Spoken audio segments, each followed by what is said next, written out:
Who is Denley? He's kind of like a magnet.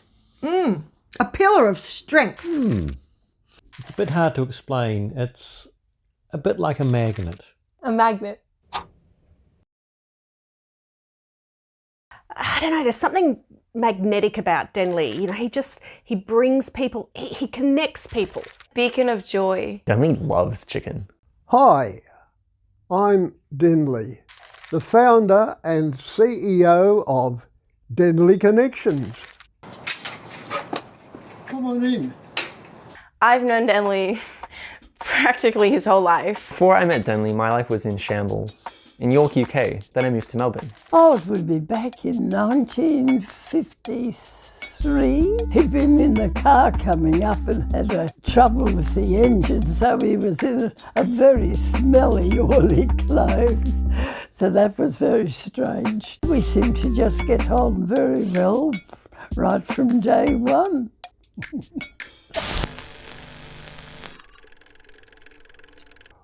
Well, there's various ways of answering this question. My father was Victor Rigby. My mother was Mabel Mary Rogers originally, and they were married, and then in due time, I turned up. Now, where I got the name from, my mother's mother was a Miss Denley, and they decided that they would keep the name alive, and then they put in Victor after my father. So I became Denley Victor Rigby.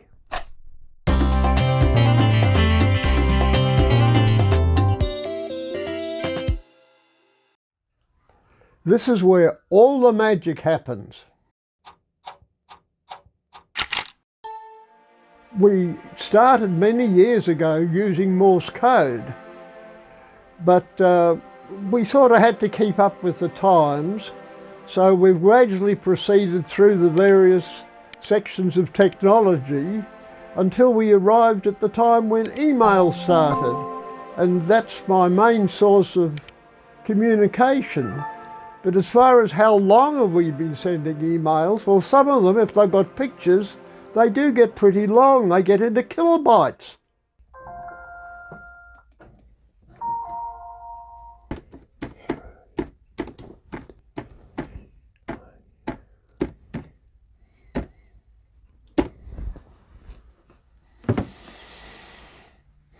There's no such thing as a regular day because every day is different.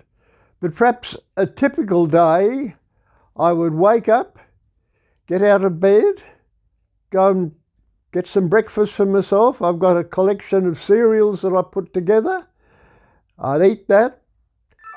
Of course, I would be wearing my nice thick black dressing gown to keep me warm in Melbourne's winter. I grew up overseas and I had this friend one time. We had a connection like nothing else. When I left him, we cried several times. Denley has that connection with everyone in his life. Then I would go back in the bedroom, I would make the bed, I would go and have a shower, I would get dressed. If there's any washing to be done, I would do that in a hurry. Denley is firm and reliable. If I could grow up, I'd like to be like Denley. If it was a Thursday or a Saturday, I would go over to the village and I'd have a game of table tennis with a group of about 12 people there. Amy's doing very well here, 17 weeks and moving backwards on her back. Oh, she's having a rest here. You made it tired. She did a few laps last night. And it's Nana and Grandad's 50th anniversary today. God has blessed and guided us through half a century of our marriage. If it happened to be a Friday afternoon, I would go and play indoor bowls with the other oldies over there. And they usually put me on a skip because that saves me having to bend so much. To my darling wife of 70 years, thanks for everything during our married life. Yours always, Denley. It's just beautiful. Thank you so much, and I've got one for you. I loved you then, and I love you still, more than ever before. How blessed to share 70 years of our lives together. my loved Wanda. So there we are, that's lovely. And then come home and see what daughter Narelle has left in the fridge for me in the line of frozen meals. And Once I saw Denley scoff down an entire chicken in 15 minutes. I could have something like shepherd's pie or pork rissoles or something. And have my tea in front of the TV and look for a program that I can understand and stay awake while I'm watching. And then it's bedtime. Hence, that's a day. Oh, it's nearly lunchtime. Time for me to go and get some food out of the fridge for lunch. Ah, we've got some chicken. Ah, one chicken wing.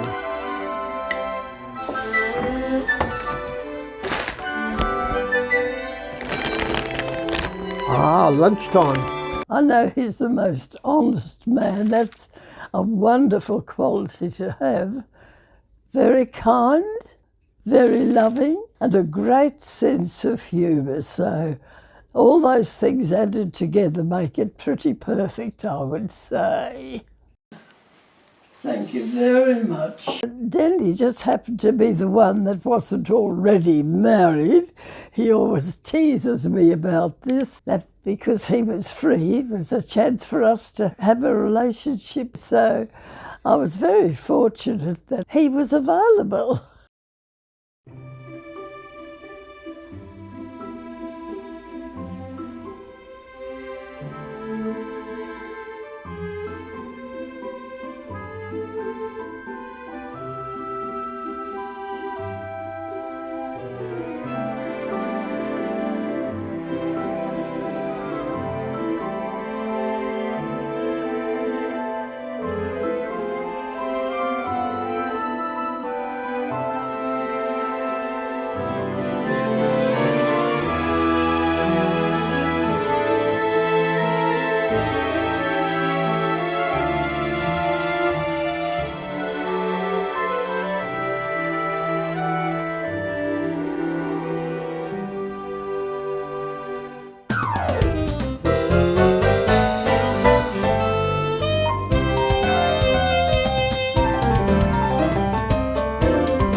Oh well, that's the end of that.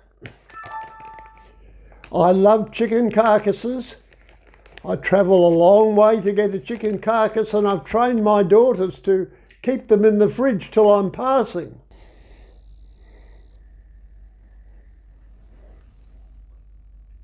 I'm very conscious of viruses that can come from the computer. So to make sure that my computer doesn't get a virus, I always wear a mask to keep myself perfectly secure from any viruses in the computer. And just to make sure that I don't get any dirty emails by accident, I always use a squeegee to clean the computer screen before I start.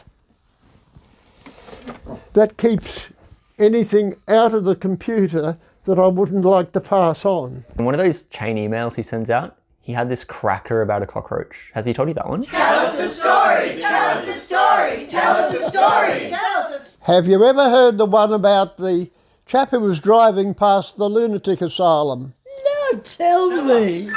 And he got a puncture. Pulled into the curb. He got the puncture of the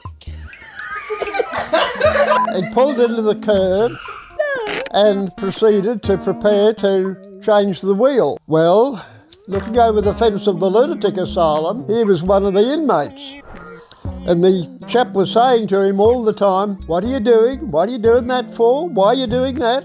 So it went on and got very frustrating for the driver, and he said, "Look, Just keep quiet, keep quiet. Anyway, in the process of just changing the wheel, he'd taken the 4 hubcap nuts off and put them into the hubcap. When he was rolling the wheel to replace the flat one, he flipped the hubcap over and it dropped the 4 nuts down the drain. So the chap from the asylum was saying, "What are you going to do now? Why don't you go to the garage and buy some more nuts?" And he said, "Don't be stupid. How can I go to the garage on 3 wheels?" No, he said, "You can go on 4 wheels." But he said, "You saw what happened to the nuts. I can't possibly go to the garage. The nuts have gone." No, he said, "Listen, I've got a theory." He said, "If you take 1 nut off each of the 3 remaining wheels, you'll have 3 nuts. And then you put the 3 nuts to hold this on, and you can do without 4 nuts. Just take it easy going to buy some more nuts, and you'll have your problem solved."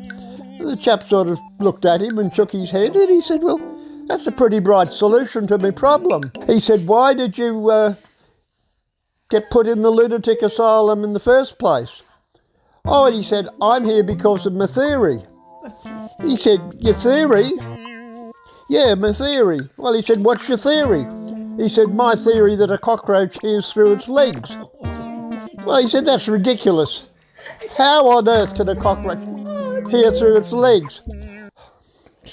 So he said, "Come over here and I'll show you." So he beckoned the chap over to the fence, and the chap behind the fence says, "Okay, here goes." He puts his hand in his pocket.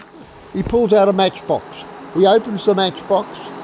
He said, "Charlie, come out." And this great big fat cockroach came out, sat in the palm of his hand. Now he said, "I'll prove to you that a cockroach hears through its legs." He said, "Charlie, wake up." So Charlie came out of the matchbox and sat on his hand. And then he said, "Charlie, walk up my arm." The cockroach walks up his arm. He said, "Stop." Cockroach stops. He said, "About turn." So he turns round. He said, "Back to bed." All the way down here, put him in the matchbox, put the matchbox back in his pocket. He said, "There you are, that proves my theory. Cockroach hears through its legs." He said, "No, it doesn't." He said, "It doesn't prove anything." He said, "Just because you happen to have a well-trained pet cockroach," he said, "it doesn't prove a thing." "All right, I'll prove it to you," he said. "Come over, I'll show you again." Out comes the matchbox. "Charlie, come out." So Charlie came out. So he took hold of the cockroach by the body, proceeds to take off 6 legs, tear them off one after another and drop them on the ground. He said, "Charlie, walk up my arm." The cockroach just sat there. He said, "Charlie, back to bed." Cockroach just sat there. He said, "There you are. That proves to you that a cockroach hears through its legs."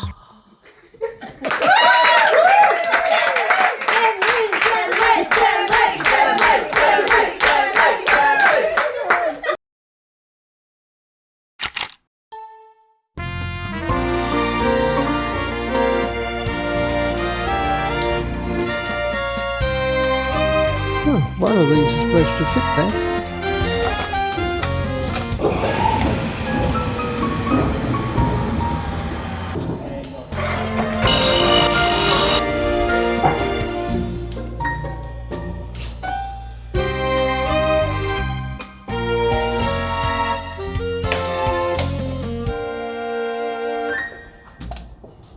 I've got quite a repertoire of what I think are funny stories, but not everybody thinks are funny stories. Here's one I'll just throw in. Pat and Mick were on their first overseas trip by plane. They were flying from Shannon Airport in Ireland to the US. Plane had taken off, and about 20 minutes into the flight across the Atlantic, the captain's voice came on. He said, "Oh, I'm sorry to tell you folks, we're going to be a little late getting into New York. Outside engine number 4 has died. But we've still got 3 engines and we'll just be about 20 minutes or so late getting in." So time went on, they covered quite a few more miles, and the captain's voice comes on again and said, "I'm sorry to tell you folks, but number 3 engine has also failed. We're now running on 2 engines and we're going to be about 3/4 of an hour late getting into New York." Silence. And again, same thing, a little later on. Captain's voice comes on and says, I'm sorry to tell you folks, but number 2 engine has now failed. We're now running on 1 engine. We'll be very slow. We'll be about 2 hours later to New York. But don't worry, we'll get there. Everything will be okay. And Pat turns to Mick and says, I hope number 1 engine doesn't fail or we'll be stuck up here for all time.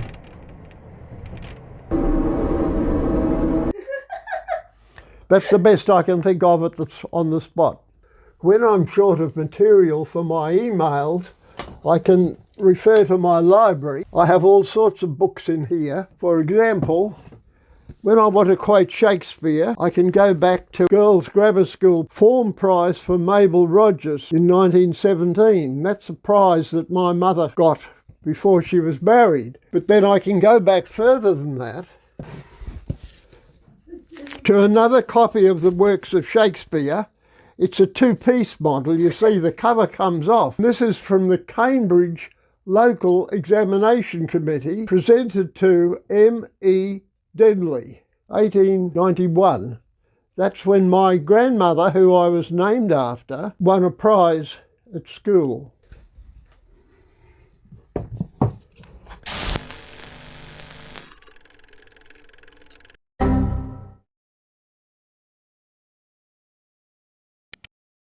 Connections to Denley and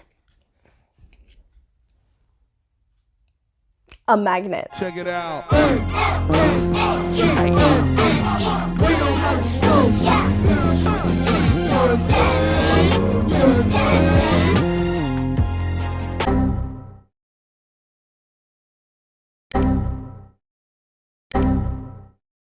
Numbers are pretty hard to put on. It may be 1 or 2, 21 or 22. You never know. When they first sign up, we promise clients they won't receive one every day. They'll receive a minimum of 4. Under promise, over deliver. We met through Denley Connections and we've been married ever since.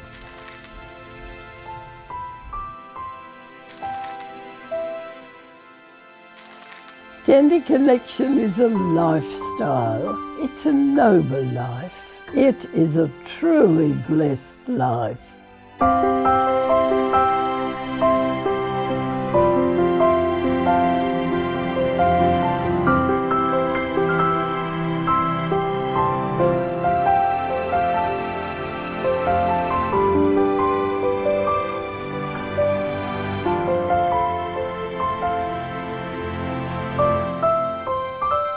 authorised by Denley Connections Victoria.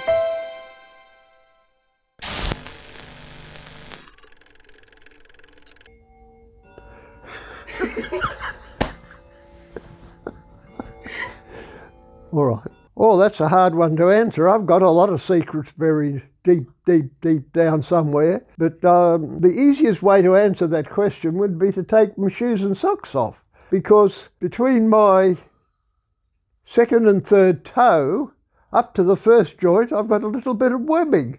So that makes me unusual. And my mother said if I was in an accident or something, I could always be identified by looking at the little bit of webbing between my toes on my feet. So there you are, that's a family secret. Who is Denley? I've got a question. All this time you've been going around asking people, who is Denley? And I was just wondering whether it might be worth asking how is Denley? Or even more importantly, what is Denley? Hey?